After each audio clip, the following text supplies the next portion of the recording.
Aí em outras situações a mesma coisa, ele chegava, as pessoas pensavam, às vezes nem precisava de falar, ele estava falando alguma coisa, as pessoas pensavam uma coisa, por que você está pensando isso? A pessoa tomava um susto, né? Porque ele era 100% homem, mas ele também era Deus, né?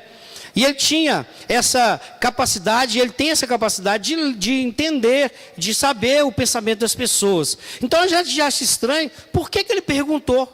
Né? Se ele já sabia, né? Muitas vezes Jesus perguntou, o que queres que eu te faça? Coisas que Jesus, a gente sabe que ele já sabia, que ele tinha conhecimento, mas ele faz a pergunta. E ele faz uma pergunta para os discípulos.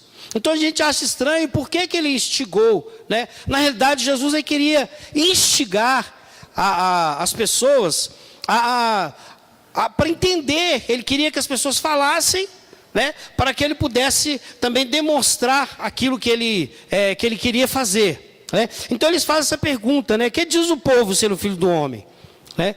Será que tem muita gente, talvez quem não crer em Jesus como Deus, né, quem crer, talvez quem leu a Bíblia como se fosse um livro comum, falando de um homem, ele ia perguntar, ele ia entender, se ele não tem Jesus como Deus, ele ia entender Jesus como alguém inseguro, né? Quem não vê Jesus como Deus e lê esse texto, ia entender que ele é um homem inseguro. Falou, o que é que estão falando de mim? Será que estão falando bem? Será que estão falando mal? Será que estão me elogiando? Será que estão me degradando? Né? Então as pessoas que não têm, né, que não têm conhecimento de quem é Jesus, ia fazer tipo esse julgamento dele, né? Falou, mas que homem seguro. Ele ficava perguntando por que eles estão falando dele, né? Será que ele estava com medo de alguma coisa? Será que com medo de estar fofocando em nome dele? Será que ele estava com medo de estar falando alguma coisa, denegrindo a imagem dele, né? Mas nós sabemos que não é essa a característica de Jesus, né? Medo ele não tinha nenhum, apesar dele ser um homem humano, né? Dele ser tentado em tudo, mas ele sabia todas as coisas.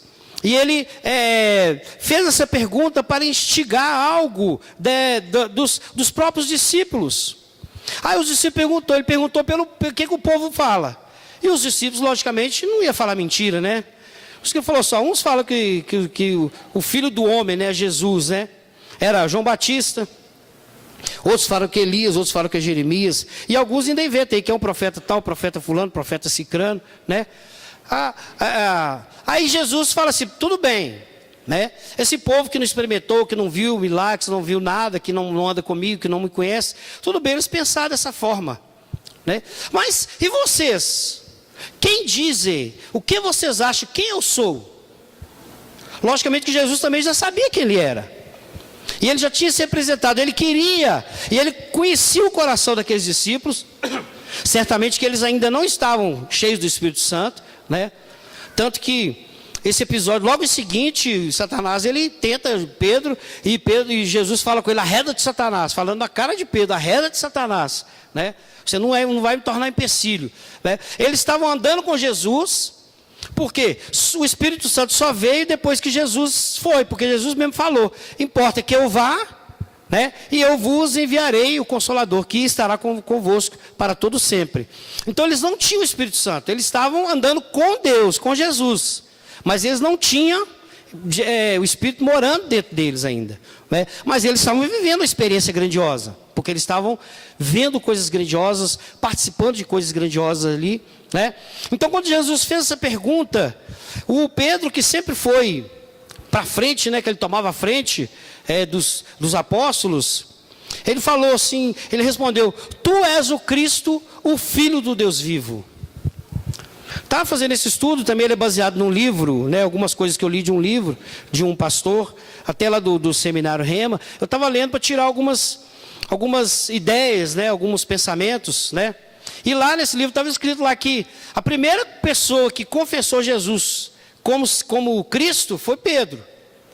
Teoricamente, né, até escreve lá, teoricamente Pedro foi o primeiro a confessar Jesus como Senhor, porque todos os outros estavam, mas eles não tinham confessado, né?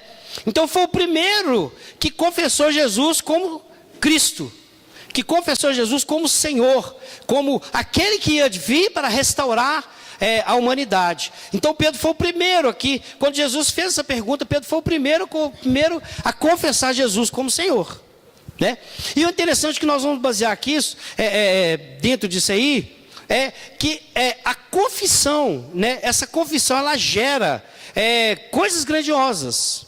Ela gera coisas maravilhosas para a vida das pessoas, quando confessa Jesus. Então, quando ele confessou o próprio Jesus ali, ele ficou entusiasmado no espírito dele, né?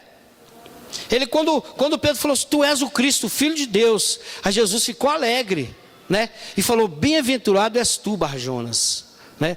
Porque não foi carne nem sangue que te revelou, mas o meu próprio Pai que te revelou. Ou seja, ele estava vendo o progresso daquilo que ele estava fazendo. Ele estava andando já há algum tempo com aqueles discípulos, ensinando, falando, mostrando. E olha que eles tinham visto milagres de curas, de multiplicações, de pães, de tantas coisas, né? Tanto que nesse texto que antes fala um pouco sobre isso, né? Sobre o pão, né? Então, o que nós temos que entender é que a afirmação, né? Ela fez com que Pedro, ele fosse elogiado por Jesus. Bem-aventurado, ou seja, feliz é você, né? Muito, muito agraciado é você por ter feito essa afirmação de que eu sou o Cristo, né? E ali o próprio Deus foi falando algumas coisas. O Jesus, né, foi falando ali. Também eu te digo, né? Jesus falou, então Jesus se lhe afirmou, bem-aventurado é Simão Bar-Jonas, porque não foi carne e sangue que te revelaram, mas o meu Pai que está no céu. Também eu te digo que tu és Pedro, e sobre essa pedra edificarei a minha igreja. Outra coisa interessante é que é a primeira vez no Novo Testamento, é a primeira vez na Bíblia que fala igreja.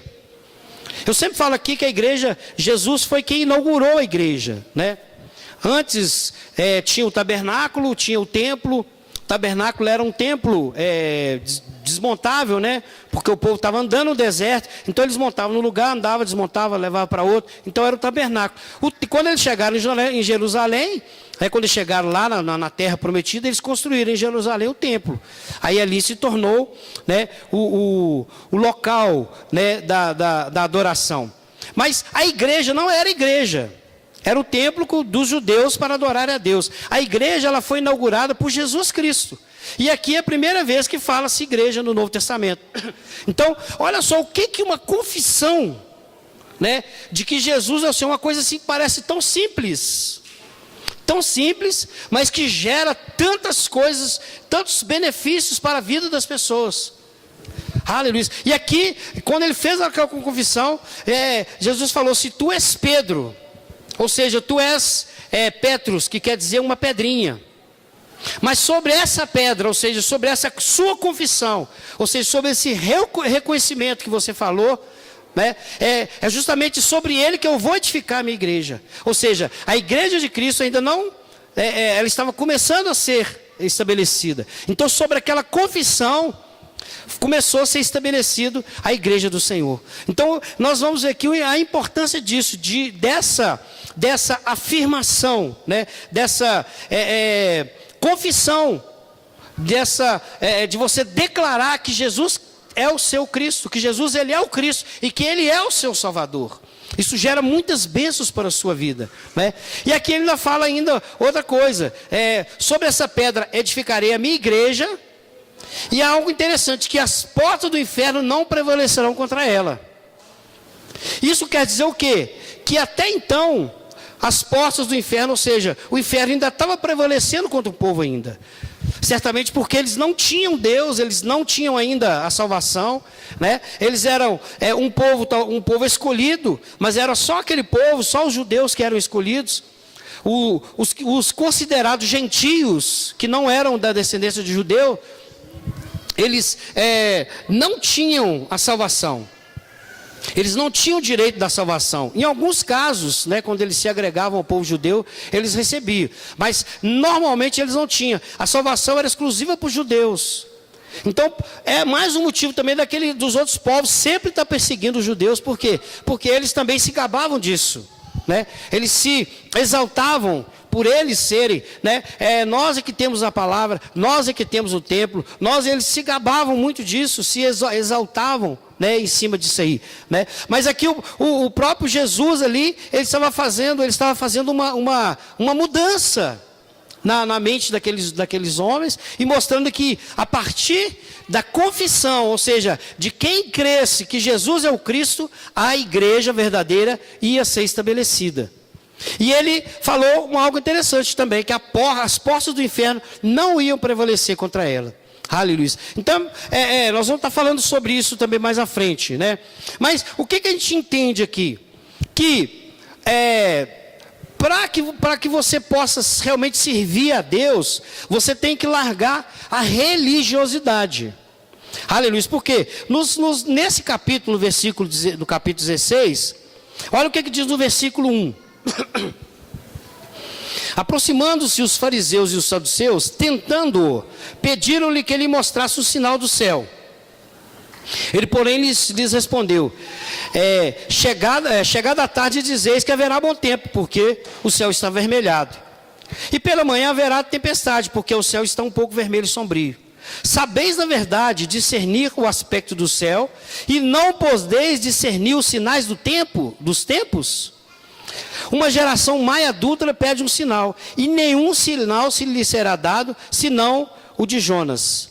E deixando-os, retirou-se. Olha que interessante, a religiosidade dos judeus, e olha que os judeus estavam acostumados, né, os fariseus, os saduceus, o próprio Pedro, né, e alguns estudos teológicos falam que ele era da linhagem de fariseu, que ele tinha um conhecimento do farisaísmo, né? Ou seja, eram os judeus da época que estudavam, que se dedicavam em conhecer a palavra de Deus. Mas olha só, eram homens doutorados, teólogos que estudavam a palavra, conheciam a palavra, mas eles estavam com a mente tão religiosa que eles não conseguiram discernir os sinais do tempo. E os sinais do tempo eram justamente isso, que na Bíblia, no Antigo Testamento, porque logicamente que eles estavam baseados ainda não na nova aliança, né, no Novo Testamento, mas eles estavam baseados ainda no Velho Testamento. E eles conheciam os versículos, conheciam as passagens bíblicas e não conseguiram discernir.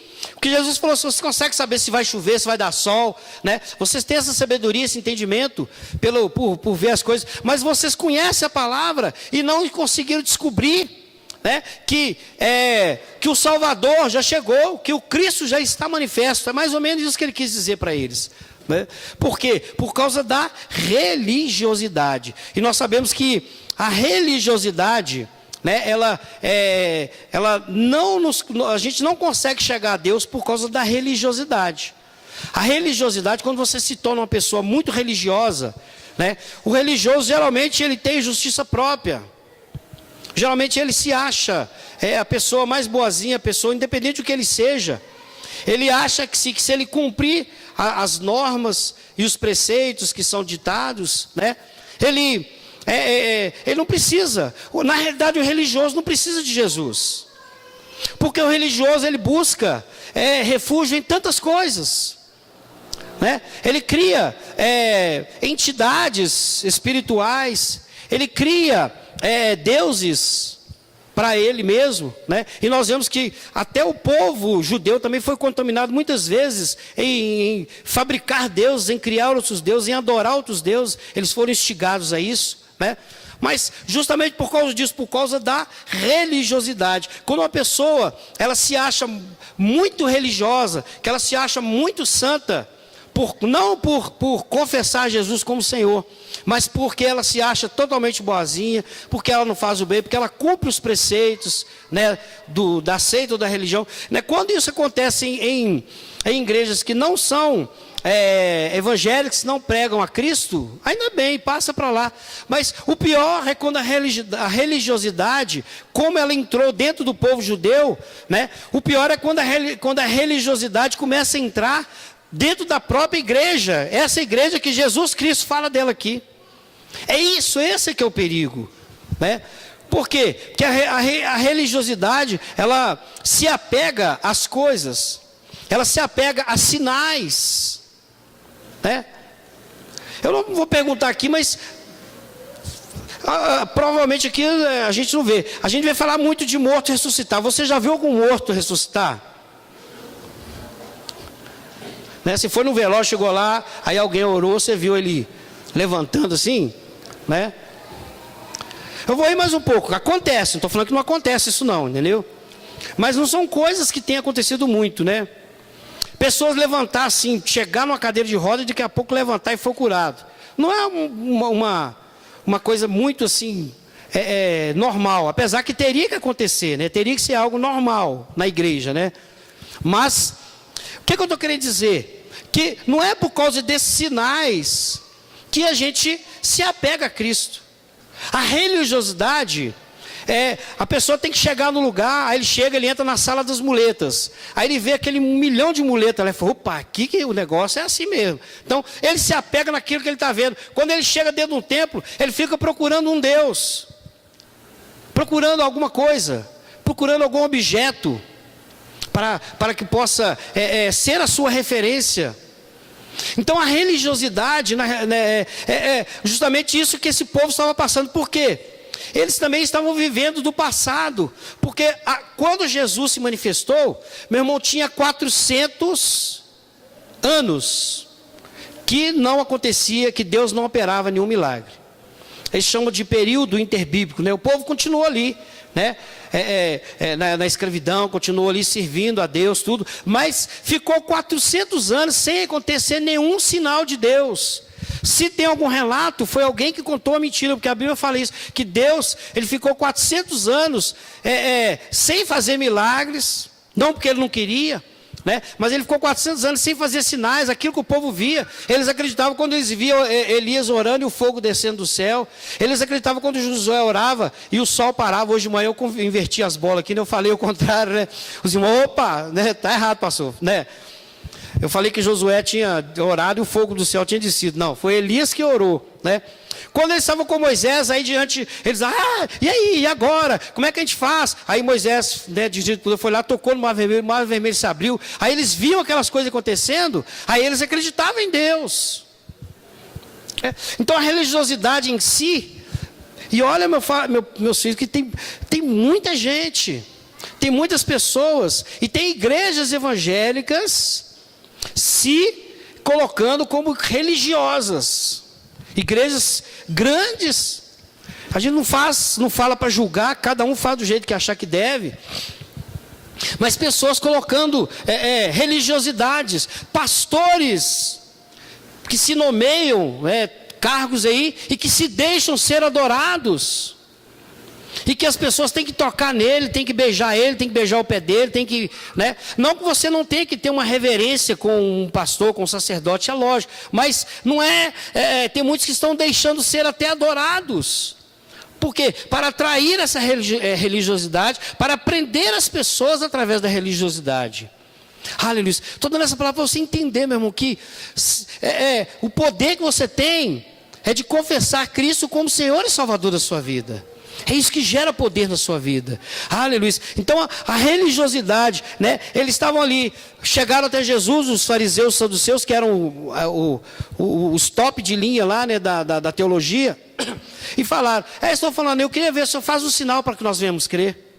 Faz alguma coisa, né? Opera alguma maravilha, faz alguma coisa, desaparece, aparece de novo, manda vir um anjo aparecer aqui. Eu estou conjecturando aqui, mas eles pediram um sinal. Ou seja, porque eles estavam precisando de novo, eles estavam vivendo do passado, eles estavam vivendo da tradição, daquilo. Certamente nenhum desses que estavam aqui, eles já tinham passado por esse período de 400 anos sem ver as coisas acontecerem, né? O milagre de Deus. É lógico que Deus estava sempre dirigindo e cuidando daquele povo, que era o povo dele, mas milagres como descer fogo do céu, sol parar, mar vermelho se abrir, vir codornizes, alimento, nuvem, fogo, anjo, essas coisas não estavam acontecendo. Então o que eles estavam vivendo? A religiosidade está fazendo eles viverem das experiências passadas, das experiências dos outros. Meu irmão, a Bíblia fala de tantas experiências, de tantas coisas, como eu falei aqui, de ressurreição, de cura, de portas se abrir, de tantas coisas, né? De provisão que Deus dá, de livramentos, né? Mas, se você estiver vivendo né, querendo viver. Você tem que dar valor à palavra de Deus, entender a palavra de Deus. Mas você estiver crendo só porque você viu, você vê alguma coisa dessa acontecendo, você é religioso. Você crê porque você sabe que Deus fez, que Deus realizou essas coisas, né? Agora, se dependesse de você ver tudo isso acontecer, para que você pudesse crer em Jesus, para que você pudesse servir a Jesus, você se tornaria uma pessoa religiosa, né? E o pior é isso, que Jesus Cristo, olha o que diz o versículo 4 do capítulo 16. Uma geração mais adúltera pede um sinal, e nenhum sinal lhe será dado, senão o sinal de Jonas, né? Se você fazer um estudo minucioso disso aí, o sinal de Jonas, que ele ficou 3 dias no ventre da baleia, né? Do peixe, né? Não fala baleia. E Jesus, o sinal que ele iria ficar 3 dias no seio da terra. Era esse o sinal que Jesus ia dar, porque isso já ia acontecer. Todos iam ver, todos iam saber, todos iam observar e saber que as pessoas iam contar que Jesus morreu, ficou 3 dias sepultado e ressuscitou no 3º dia. Então isso ele falou, o único sinal que lhe será dado vai ser esse sinal de Jonas. Mesmo assim, Jesus não falou esclarecidamente para eles, né? E eles devem ter pesquisado lá, será que vai aparecer algum profeta? Será que vai ser engolido por um peixe? Será que vai ficar 3 dias? Eles ficaram pensando essas coisas, analisando dessa forma, né? Mas o mais interessante, olha o que aconteceu, né? E deixando-os, retirou-se. Meu irmão, Jesus Cristo, ele não habita no meio da religiosidade. Se você quer servir a Deus por religiosidade, né, por justiça própria, por conceito próprio, por achar que, não, é assim que eu acho e é assim que eu quero, é assim que eu aprendi, é assim que me ensinaram, é desse jeito, não vou mudar, né? Meu irmão, Jesus, ele se retira. Ele não vai ficar onde há religiosidade. O religioso, ele fala, ele busca, ele clama, né? Mas, se Deus não tem um propósito na vida dele, Jesus se retira. Deus não tem compromisso com religiosos. Ele tem compromisso com aqueles que querem entender que Ele é Deus, que Ele é o Senhor, que Ele é o Cristo, né? O Cristo, a palavra Cristo é ungido, ou seja, separado por Deus para vir salvar a humanidade. Isso é a simplicidade da palavra Cristo. É aquele que é ungido, que viria de Deus, né? Como eles estavam aguardando, e que na realidade ele veio e ele cumpriu aquilo que era a vontade de Deus para que a humanidade pudesse ser salva. Ou seja, o Cristo ia se tornar o rei do povo, né? O rei, o Senhor. Então a religiosidade fazia com que eles enxergavam de outra forma.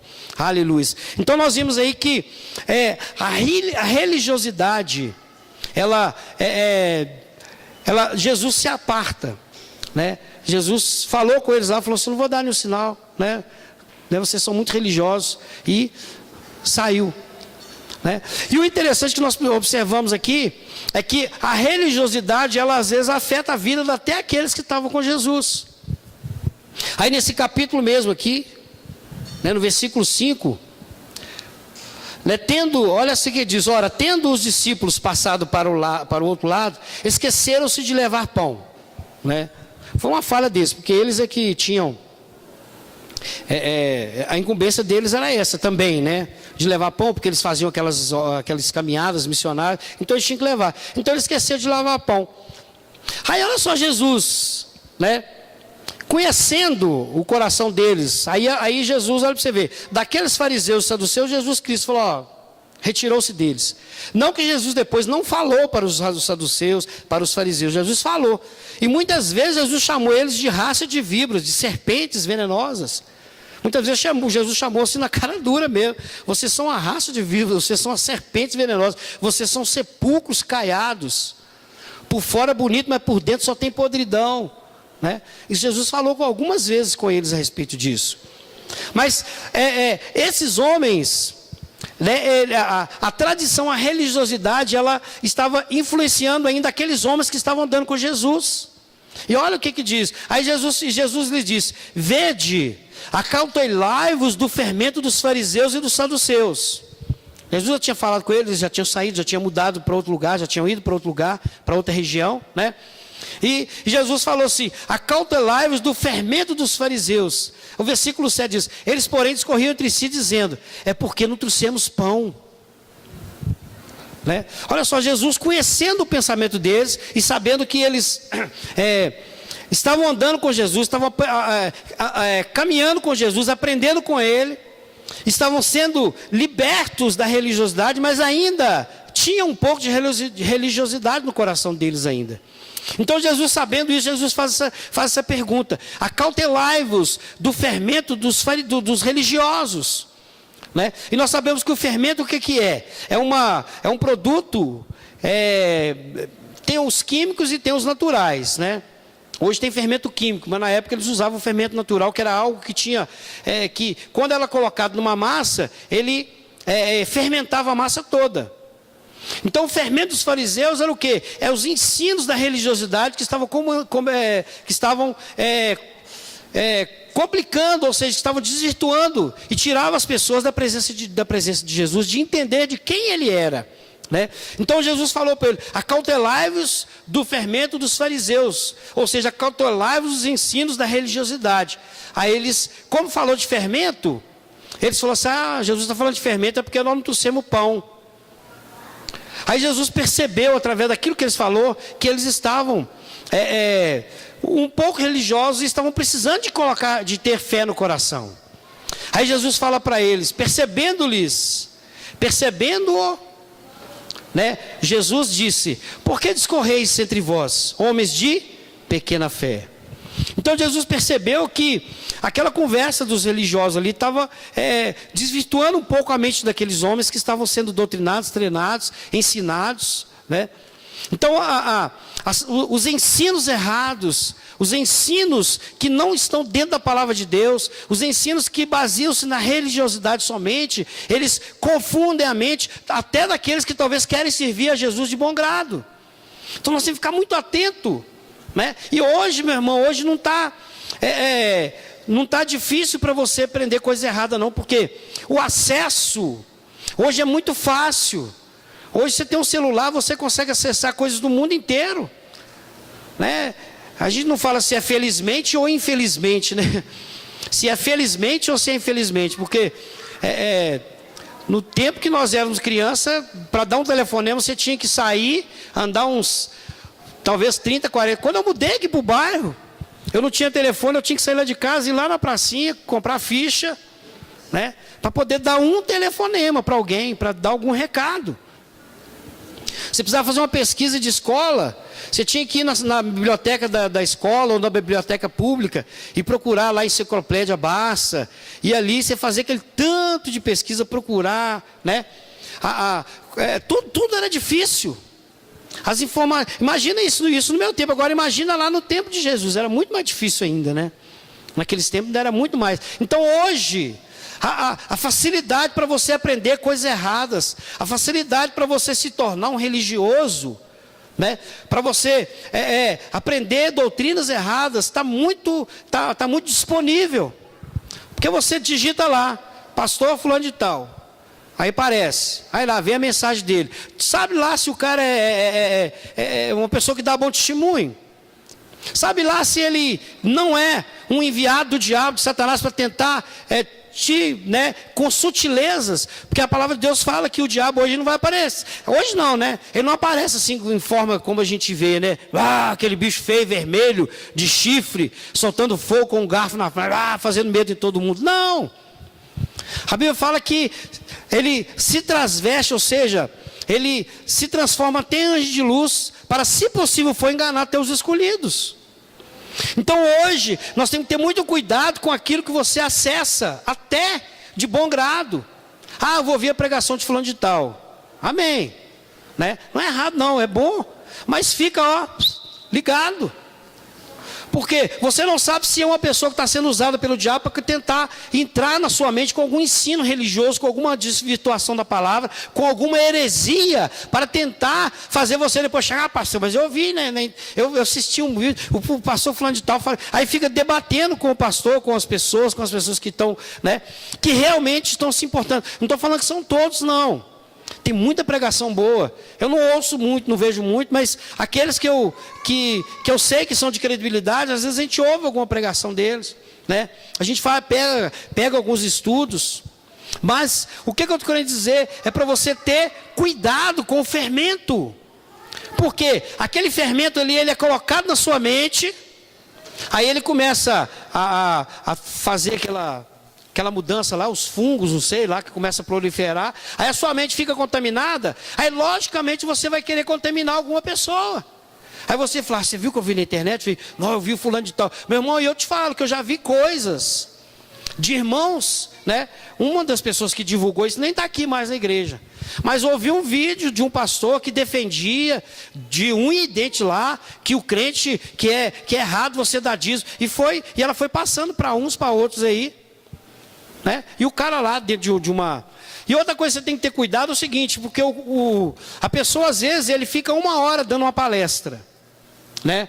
Aí ele fala, de repente no meio da palestra, ele fala alguma coisa a respeito, eu citei esse negócio de dízimo, foi o que veio aqui à minha mente, mas vamos supor, ele fala alguma coisa sobre a salvação, né, um texto isolado, né, mas aí na frente ele já corrigiu aquele texto ali, ele usou aquele texto ali para falar que a salvação, vamos supor que Jesus não é o Salvador, de repente ele fala ali, num pedaço do texto, mas na frente ele já completou, já corrigiu. O que as pessoas fazem? Eles pegam aquele texto, aquele pedacinho que a pessoa ali, não pega a pregação toda, faz uma edição, né?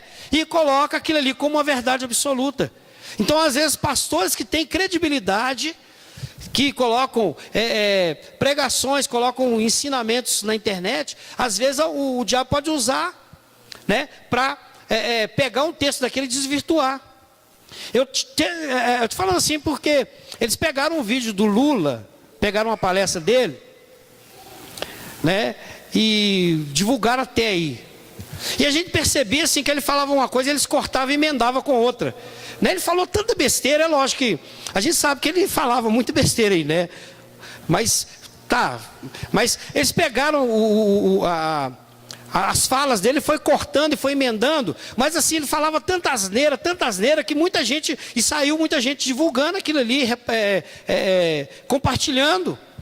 E você percebe claramente que eles pegaram ali, fizeram muita montagem daquilo que ele falou para denegrir mais a imagem dele, né?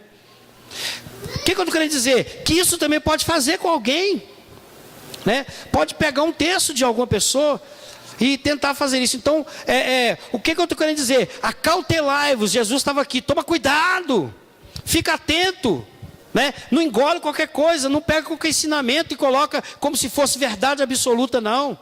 A única coisa que Deus não proíbe, meu irmão, é você de ler a Bíblia. Pelo contrário, Ele fala, leia, examina a Escritura, olha a Escritura, estuda a Escritura. Isso Ele nunca vai te proibir e Ele te incentiva a fazer isso. Mas tem gente que hoje, como diz, hoje nós somos na era do fast food, né? Da comida rápida. Eu vou pegar a Bíblia, vai me dar sono, vou ler. É melhor pegar uma pregação. Aí você vai, né? É mais fácil, aí você deita, fica lá e a pessoa vai falando. Certamente você pode aprender coisas boas, mas o que Jesus está querendo dizer? Para acautelar com o fermento dos fariseus, com os ensinos errados, para que você talvez depois não venha nem talvez até sair da presença de Deus, perder, né, o foco do que é a salvação, talvez por ensinamentos errados. Aleluia. Então o que Jesus quis dizer isso, né? E a religiosidade, ela está baseada, como diz aqui, em sacrifícios, né? Em longas e repetidas orações. A Bíblia fala sobre isso, sobre a oração do publicano, que ele ficava lá, né, nas praças, nas ruas, orando, né, para chamar a atenção das pessoas. Outra coisa é isso, que a religiosidade é você chegar e fazer uma oração, né, que a primeira coisa que você quer é atrair a atenção de todo mundo para a sua oração. Faz uma oração, irmão, aí faz de tudo, e quantas pessoas não olharem, aí você usa a palavra, aí todo mundo chamou a atenção de todo mundo, aí você faz a sua oração. Por quê? Você está querendo a glória. Isso não passa de religiosidade, né? Pessoas que querem atrair atenção para ele, ou seja, ele que quer ser o alvo da atenção. Então a gente tem que ter muito cuidado com isso, né? Estou dando esses ensinamentos aí porque eu estou repassando o que está na Bíblia aqui. A gente tem que ter muito cuidado com isso. A pessoa tem o estilo dela, tudo, mas às vezes ela está querendo fazer aquilo ali para atrair a atenção das pessoas primeiro. Depois que ela atrai a atenção de todo mundo, aí ele vai fazer a oração. Né? A oração você tem que atrair a atenção de Deus. Se as pessoas vão ouvir ou não vai, eu não estou orando para você. Né? Eu não estou orando, não é para fazer um pedido para você. Senão vai chegar, grande Anauê e meu querido irmão, né? Eis que eu te peço, aí, né? Não é oração, não precisa disso, né? Amém? Você ora para Deus, e o próprio Jesus fala, né? Aquilo que você pede em oculto, né? Em oculto você vai receber. Então a religiosidade, ela tem vários pontos, meu irmão. A gente tem que ficar atento, tem que ficar ligado, né? A gente tem que ficar para não ser enganado. Porque de repente você está, né? Se eu estiver te enganando em alguma coisa, você tem liberdade de chegar e falar para mim, falar, pastor, tem liberdade. Lógico, com respeito, com a reverência, né? Que deve-se, né? Às pessoas, aos irmãos em geral, né? Mas você pode chegar e falar comigo, né? E também com o irmão, chegou o irmão, né? Chega com amor no coração e fala. Você perceber que alguém está usando, né? Está querendo se mostrar muito religioso, fazer a oração mais bonita, né? Tem oração bonita? Tem não, meu irmão. Tem orações que são inspiradas pelo Espírito Santo, mas não tem oração, não precisa ser bonita não, porque a oração bonita é religiosidade. É religiosidade. Então isso que Jesus estava falando aqui, né? Vocês estão sendo treinados, vocês me confessam como Senhor e Salvador. Então, cuidado, acautelai-vos do fermento dos fariseus. Não deixa pessoas ficar colocando minhoca na sua cabeça, colocando ensinamentos errados, não. Aprenda a palavra de Deus da forma correta. Aleluias, né? Grande, o Senhor é Deus, né? Influências negativas colocam em risco o plano de salvação. É o que estava acontecendo aqui. Jesus percebeu que aqueles homens que estavam andando com ele tinham vindo curas, milagres, 2 multiplicações de pão. Meu irmão, era para ele estar, né? Imagina se você um dia estiver num lugar, né?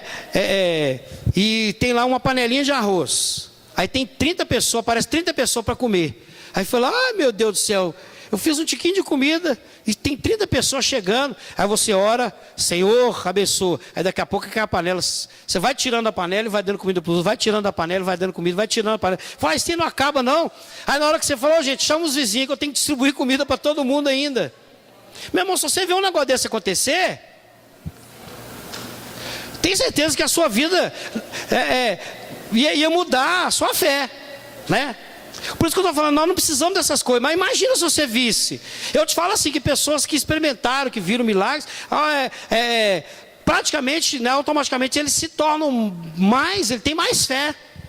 Mas aqueles homens tinham vindo 2 multiplicações de pão, sobrar pão, né, cesto cheio de pão, e eles estavam ali, Jesus falou assim, né, ainda com eles, né? Por que discorreis entre vós, homens de pequena fé? O que Jesus está falando? Se só faltar pão, vocês não trouxeram pão, mas já 2 vezes que não trouxeram, eu multipliquei, vocês ainda estão ainda. Ou seja, o fermento dos fariseus, ou seja, os ensinamentos errados, que ainda tinha aquele restício ainda talvez na vida deles, né, ainda estavam influenciando. Então Jesus queria, né, fazer algo diferente, ele mudar essa concepção deles, amém? De quem era o Senhor, deles serem livres das influências negativas. Ah, meu irmão, não deixa nada influenciar a sua fé, não, né? Se tem alguma coisa para influenciar a sua fé, seja pôr a sua fé em prática. Porque quando você colocar a sua fé em prática, automaticamente você mesmo vai ter a experiência de que Deus, ele está operando, está agindo. Aí sim, você não vai viver das